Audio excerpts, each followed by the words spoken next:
はい、こんにちは、サウンです。今日は最近いろんな人とお話しする機会がちょっとあって、その時ちょっと思ったことを言うと思います。最近いろいろ恋愛とかの話がちょっと多くなって、その恋愛の形っていうか、恋愛方法が僕が思った恋愛じゃなくて、他の形の恋愛もあるんだと思って、その恋愛の話をすると思います。僕が思った恋愛なら、これ普通に男女が出会って仲良くなって、誰かが告白して、その後付き合ってすること、デートしたり、どっか行ったり、映画見たり、そういう感じが恋愛って出会って感情を直接共有するのが恋愛だと思いましたんですけど、最近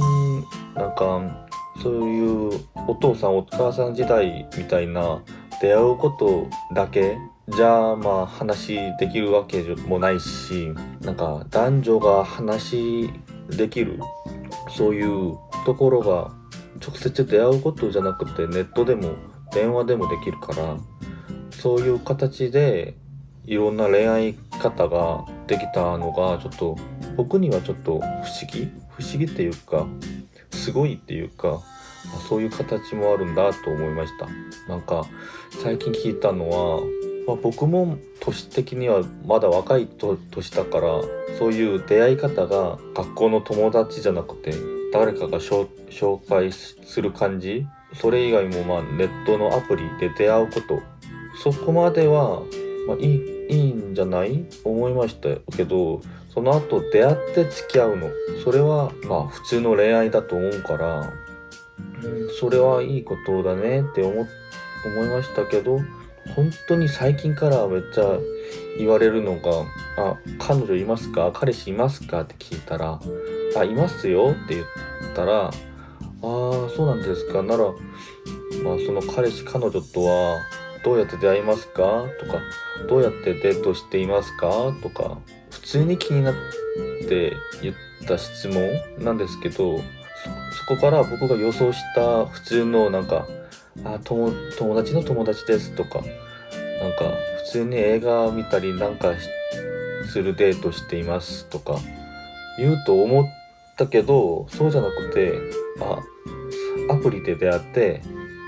付き合ってまだ出会ったことないですっていう感じ、それが僕にはちょっとショックだったので、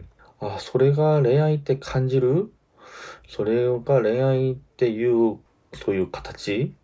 なのかがちょっと疑問になりました。その人たちを批判じゃなくて、ダメですっていう、立場もないし、恋愛はいろんな形でいろんな考えがあるから、それはダメですっていうわけじゃないけど、僕的にはちょっと、心配っていうか、大変なことだと思うから、それを思ったら、皆さんの恋愛はどんな感じかなと思って、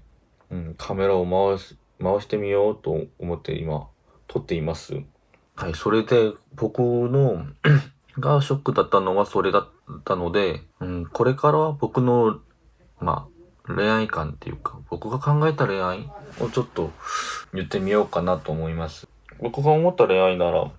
普通に、出会う機会が何でも僕は関係ないと思いますけど、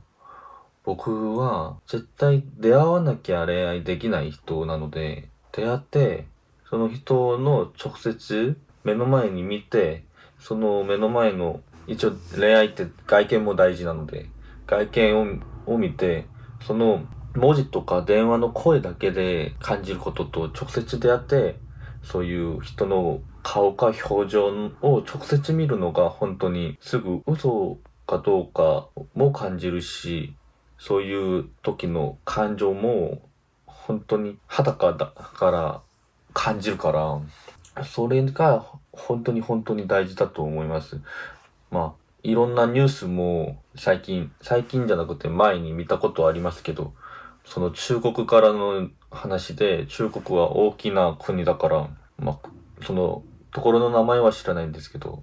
めっちゃ逆に住んでる二人たちがネットで知り合って、ネットでまあ電話やフェイスタイムとかして顔も見たけど、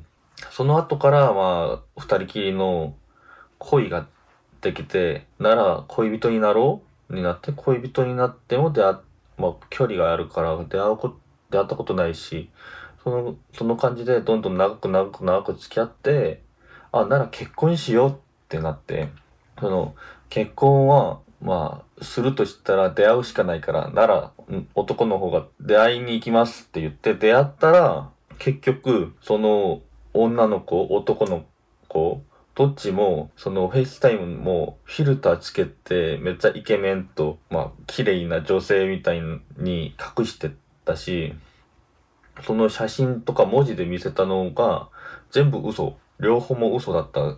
のがバレちゃって、結局まあその結婚をなしにして別れたっていう中国のニュースも見たことあるし、僕も思ったのが、まあネットの友達を作るとしても、ネットだし、まあすぐ僕の全てを見せることもできないものもできないし、そういう悪いところも見せたくないから、ネットならすぐ隠すのができるんじゃないんですかな。だから、まあ、もしそういうインスタとか他のアプリで見た女の子が本当に可愛くて、仲良くなりたいと思っても、それはそういうその女の子が出したものだけの、その本当の小さなそういう一部なので、それ以外に隠したことがいっぱいあるかもしれないから、すぐそういう女の子を信じて好きになって出会ったこともないのに付き合ってくださいっていうのがちょっと僕的には心配だと思って、まずは両方もし好きな感情があったとしても付き合うのは出会った後にしようってはっきり言うかなと思います。まあ僕はネットでそういう恋愛感情を感じたことはないからそういう考えをまだしてるのかどうかはわかんないんですけど、そうじゃなくても年が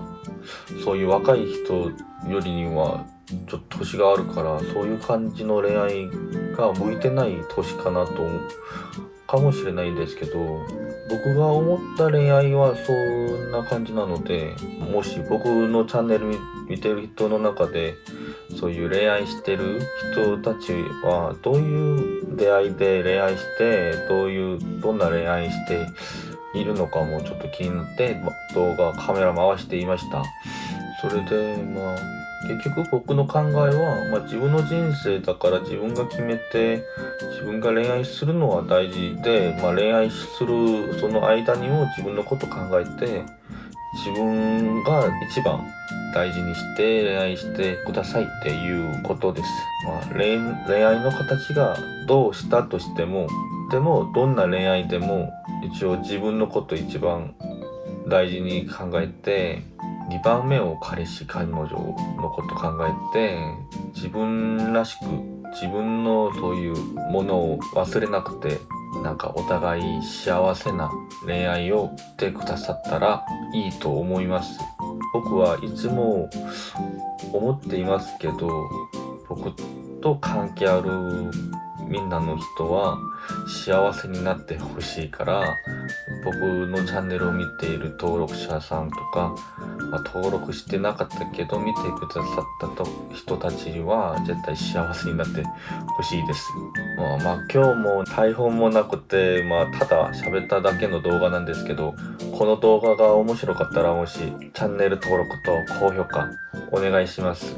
そして僕インスタグラムもやってるので、インスタグラムもフォローしてくださったら、その YouTube のコメントとか DM とかで、そういうことも聞きたいです。韓国のそれ、韓国人が思った日本のこれ、そうじゃなくて僕の経験のいろいろについて僕ができることは動画で作って載せます。なら次の動画でまた会いましょう。バイバイ。